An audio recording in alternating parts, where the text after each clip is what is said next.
everyone. Welcome back or welcome to an all new episode of the 20% Podcast. This is a show that brings you tips and tricks from industry professionals across all industries that you can implement in your current job today.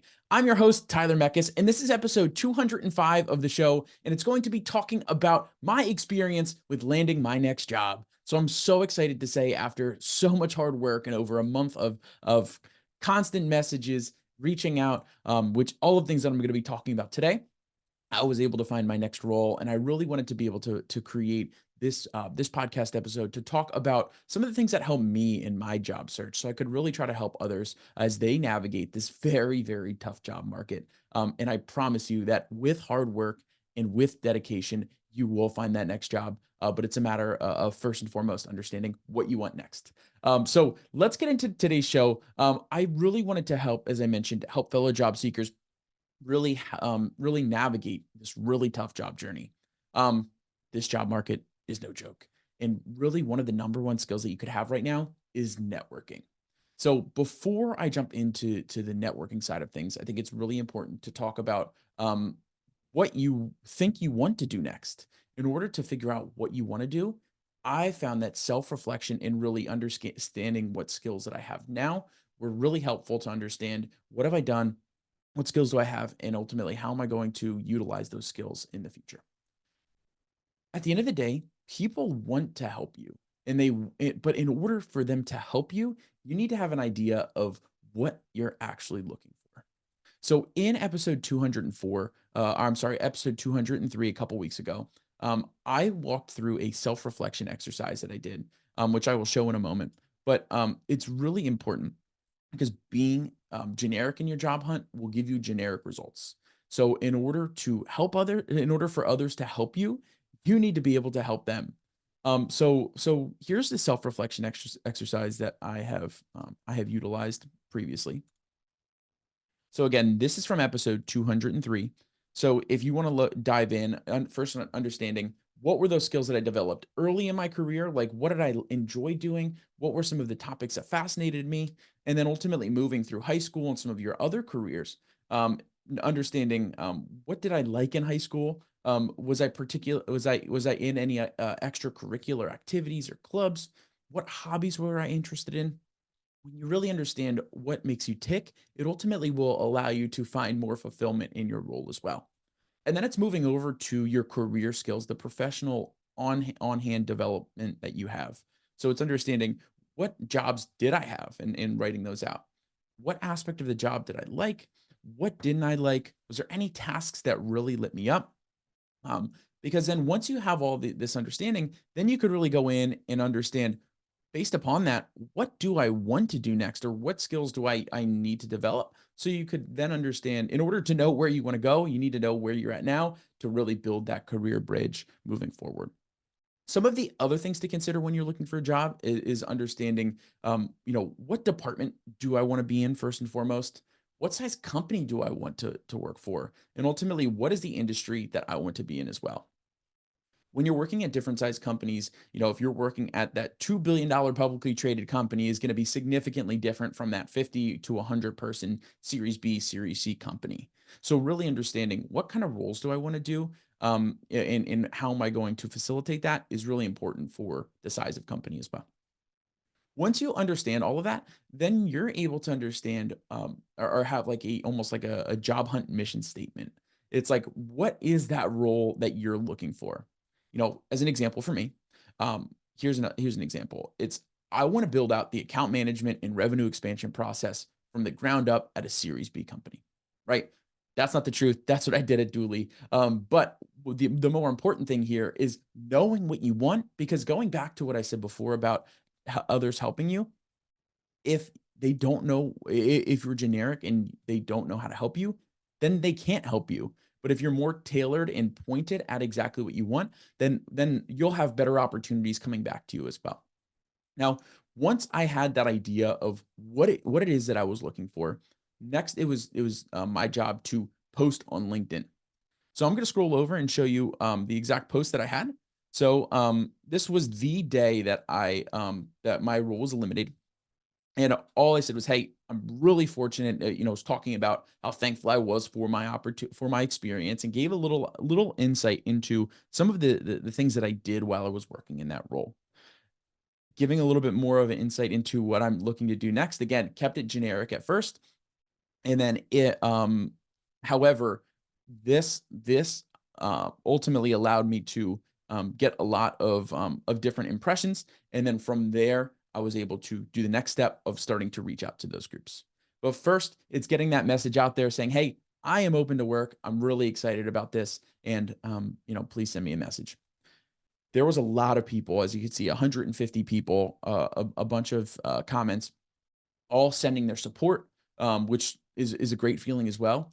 However, the next step of that is actually going in and being able to leverage that post that you had.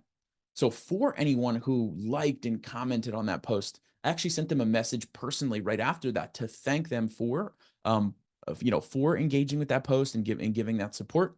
But ultimately, what it allowed me to do then is it allowed me to have a more specific ask to those people, saying, "Hey, if they knew of anybody hiring X type roles, don't hesitate to reach out." I did this hundreds and hundreds and hundreds of times to get to the point of being able to find that job.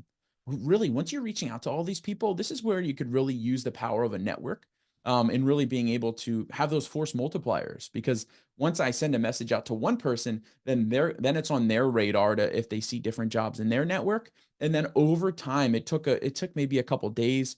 Some were immediate, but days, and even as the weeks went on, I got a lot more inbound opportunities that were coming through from people in my network because people were looking out and really wanted to help.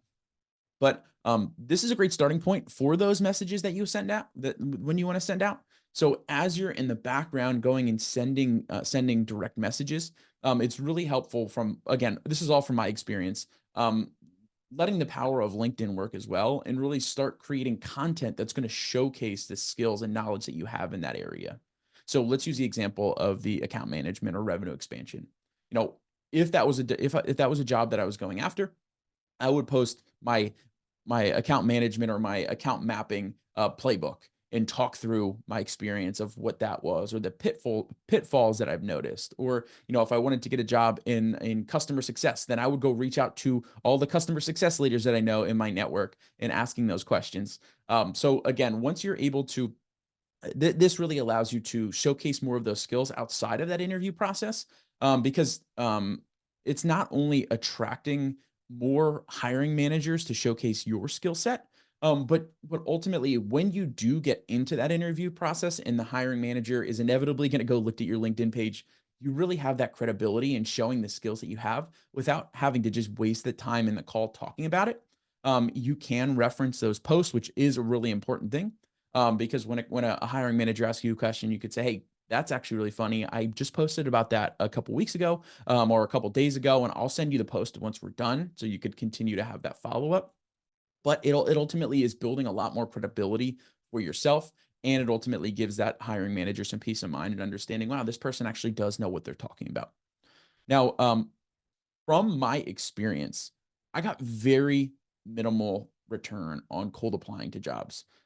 Because the fact of the matter is, you're up against thousands of other people who are trying to do that same thing. What I found most important is again developing that referral network.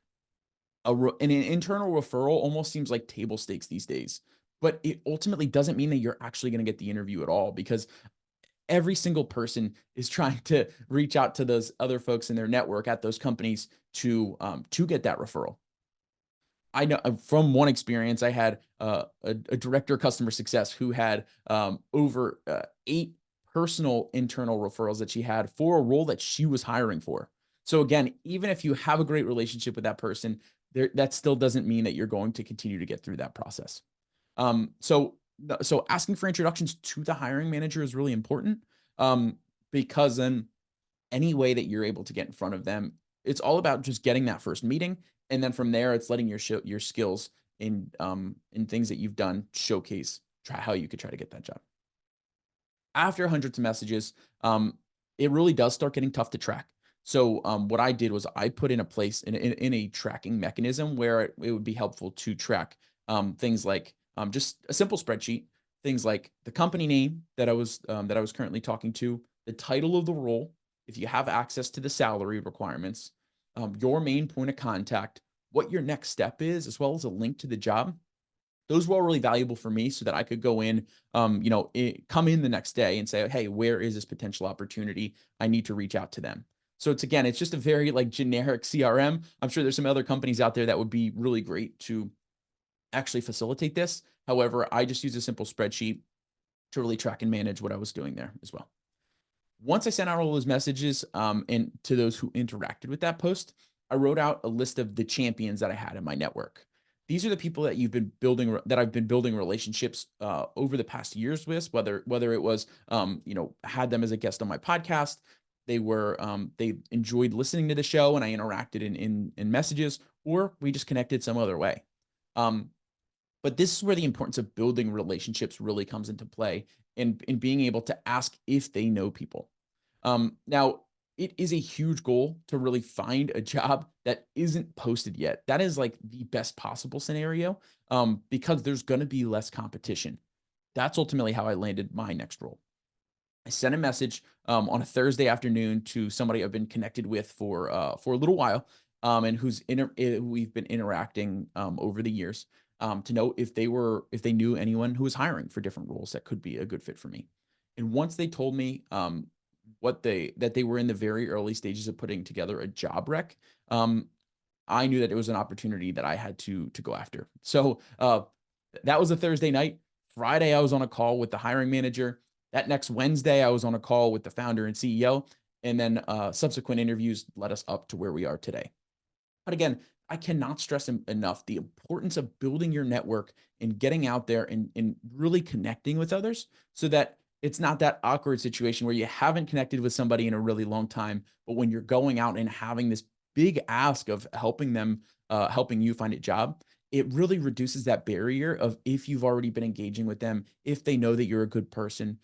If not, it's really awkward when you're just trying to reach out when you only have that ask. So again, thank you so much for listening to today's episode. If you are a job seeker right now and you're looking for your next role, don't hesitate to reach out to me. These were just a couple of the tips that I found very helpful in my outreach. There's a number of other things out there, and again, you don't need to take my experience as the gold standard or holy grail. This is just what worked for me. And if there's anything from today's episode that would help you in your search, let me know, because it would mean the absolute world to hear that I'm making an impact on somebody who's looking for a role as well. And again, thank you so much for listening to today's episode. If you did like today's show, don't hesitate to leave a rating and review on your favorite Spotify podcast or Apple podcast, or wherever you're listening to this show. Or if you want to send me a message and say, hey, I really appreciated that, that is always helpful as well. Thank you all so much, and looking forward to seeing you next week's episode of the 20% Podcast.